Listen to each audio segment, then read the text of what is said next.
Hello and welcome to another edition of Roaring Back the Years. Tom Cairns giving you your episode on today's topic that is going to be about teammate continuity. So we're mainly going to be talking about sort of Formula One teammates in general, in terms of how continuity has played a huge role in teams' success, or success that was meant to happen that didn't quite pan out for particular teams. So we'll name some examples and sort of go into depth in terms of whether the partnership worked out or not, and sort of compare how continuity is nowadays to what it was decades ago. So we begin the first sort of issue about how has teammate continuity played a huge role in F1. Well, teammate continuity is a huge thing nowadays, I think, because when you think about having two drivers within a team, two strong drivers, experienced drivers in particular, it's about how they get the best, or how they find the best from the car itself, and how they familiarise themselves with the cars that they drive. You know, you think about Lewis Hamilton, who, going into his 7th year with Mercedes, he is very much equipped to what the Mercedes car can do. Even though it's a completely different model of machine that he's driving in, anything he wants the car to do, the car would do it for him. And that, I think, gives him the advantage over Valtteri Bottas, who he is in his 3rd year with the team. So in actual fact, he's in his 3rd year with Lewis Hamilton as his teammate. And I think when team personnel like race engineers or the team principal play a huge role in the race result, sometimes when they favour a driver over another, at times relationships can sort of be tarnished or somewhat become more turbulent because of it, and can play a huge role in race results, or it can play a huge role in one of the drivers, or even both of the drivers' relationships within the team. And that can have a huge impact in terms of the continuity which the team can have. And replacing two drivers with another two drivers, let's say, is a risky business. Like, you think about McLaren, who have taken on Carlos Sainz and Lando Norris for this year, when they have never replaced two drivers at the same time since 2007, when they hired Fernando Alonso and Lewis Hamilton, when before it was Kimi Raikkonen and Pedro de la Rosa racing for them the year before. So, you know, on occasions it's worked, replacing both drivers, on other occasions it hasn't. An occasion where it hasn't quite worked out as well as it should have done, I think, going to, let's say, Williams. At the end of 2004, they lost Ralf Schumacher and Juan Pablo Montoya, who were moving on to new teams within Formula One. And they hired Mark Webber and Nick Heidfeld, who were two rising stars. I mean, Mark Webber, his first few years in Formula One, he was destined to be a race winner and possibly even a world champion one day. And you've got Nick Heidfeld, who was without a doubt one of the most underrated drivers in Formula One at the time. And in terms of the continuity there, it did not work out as planned, really. Not because the drivers fell out, but they fell out of love with the cars that they were racing with. The FW27, I think that's right. Yeah, the FW27 that those two drivers were racing in. And their careers, their reputations, I wouldn't say it destroyed their reputations, but it didn't really do any good for their CVs, because they were driving a car that should have performed better that didn't. And that had an impact on their careers with Williams in terms of their partnership together. I mean, Heidfeld, he didn't complete the full season because he sustained injuries from a testing accident in the August of 2005. And was replaced by Antonio Pizzonia, who had to cover in for him for the remaining 5 races. And then Williams hired Nico Rosberg to be alongside Mark Webber.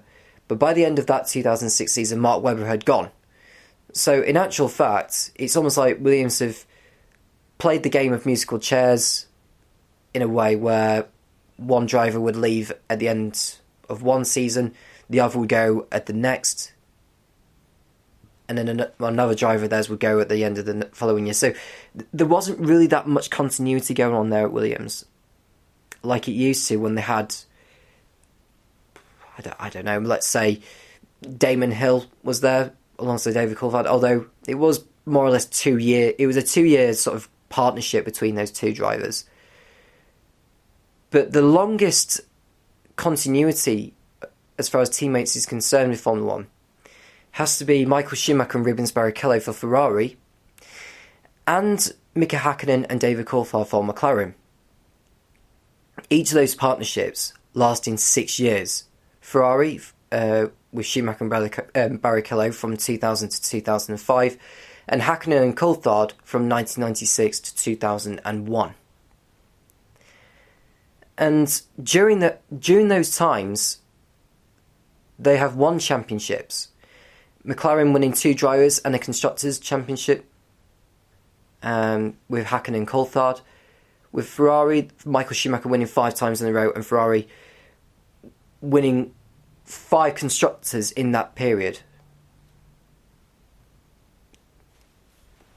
So it's an enormous thing as continuity. And I tend to like it when there's a bit of continuity there, but not for too long, if you know what I mean. I mean, Hamilton and Button were teammates with McLaren for 3 years. In fact, going away from McLaren, I mentioned Red Bull actually, because Sebastian Vettel and Mark Webber were teammates at Red Bull for 5 years before Mark Webber left. And in that time, they won 4 drivers and 4 constructors. So that's another example there. Not the longest continuity, but a successful continuity. Even at times when Vettel and Webber wouldn't agree on some aspects of their racing, or on particular results. Multi 21, for example. And that very much sort of finished Webber's career effectively. I know he was getting towards the end of his career as far as his age was concerned, because he was 37 when he retired from Formula 1. I mean, I know Kimi Räikkönen is still going at 39, but I think Mark Webber had already was past his peak by that point anyway. But even so, he wanted to end on a high with Red Bull, which he did so, even if he didn't win a race in his final year with them. But he still played a huge role in achieving the team's titles. So going back to what I was saying about Hamilton and Button, they've been teammates for 3 years at McLaren before Hamilton walked out because he wanted a new challenge. The challenge is what he got. And since then, when he joined Mercedes, he's won multiple championships with them. Now, comparing the continuity from decades ago to what it is now, if you're going to go back as far as the 50s and the 60s, not many drivers would complete a full season, all the races in the championship. And the reason why was because the drivers were more versatile when it comes to them racing professionally. For instance, you've got Graham Hill, who is the only driver to have won the Triple Crown in the history of motorsport.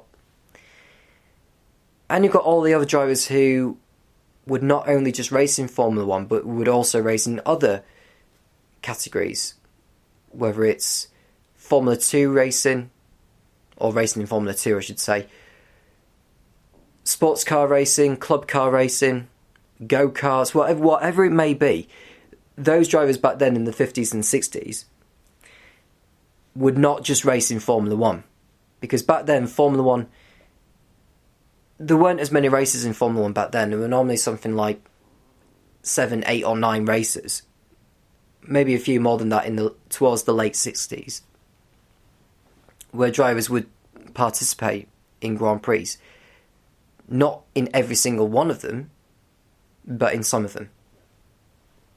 Like sometimes you may see Innes Ireland compete in Zandvoort, but not compete in South Africa because of other commitments or racing commitments. Whereas with now, drivers are given, it's like a package deal where they would sign up to the championship for all the races, all 21 races. And we know that Fernando Alonso 2 years ago, he sacrificed racing in the Monaco Grand Prix to compete in the Indy 500. And even though he competed in the Indy 500, he was still racing in all the other races that year.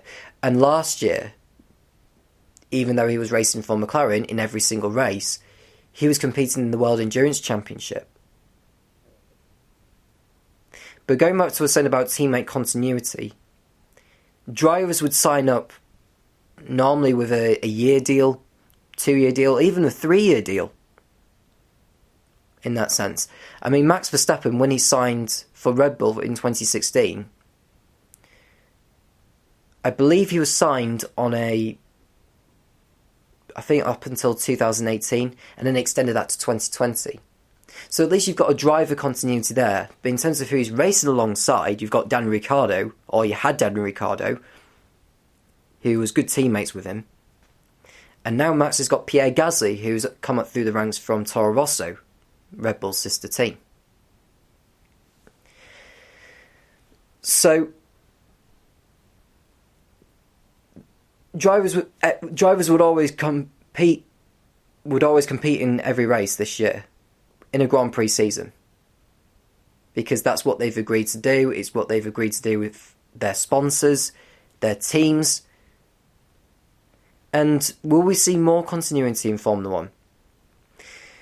Well, this year, only 2 out of the 10 teams in Formula 1 have kept the same 2 drivers. Mercedes are one of them, Haas are the other. In fact, like Mercedes, Haas have kept Romain Grosjean and Kevin Magnussen as teammates for a 3rd year.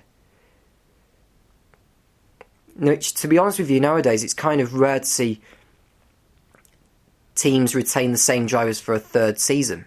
We don't see that too often. Why? I don't really know. Perhaps they are happy with the drivers that they've got. Whereas with other teams, drivers want to move to new teams, or they want to race in other series.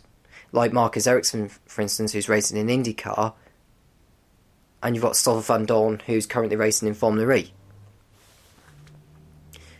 So, in terms of will we see more continuity, I think we will see more continuity because the teams in Formula 1 nowadays are very much established, and they will make the right decisions in terms of who they choose as their driver in their driver lineup. And I think in terms of the options they have in selecting their drivers with this new super license rule, where drivers from lower categories have to earn 40 super license points to be granted the right to race in Formula 1. And I think that favours those drivers who are already established in Formula 1 right now. Like Romain Grosjean, who didn't have the best of years last year, still knows the car very, very well in the Haas, and therefore deserves his right to remain within that team. And so does Kevin Magnussen. So you can tell that the operation with how it's working at Haas is continuing to grow, and the reputation within the team is continuing to grow, and Magnussen and Grosjean's reputations within the team is continuing to grow. And it's the same with Mercedes as well. Although Bottas didn't have a great year last year, he has opened his account with victory in Australia. So it's a risky business, and it's not as simple as taking dead batteries out of a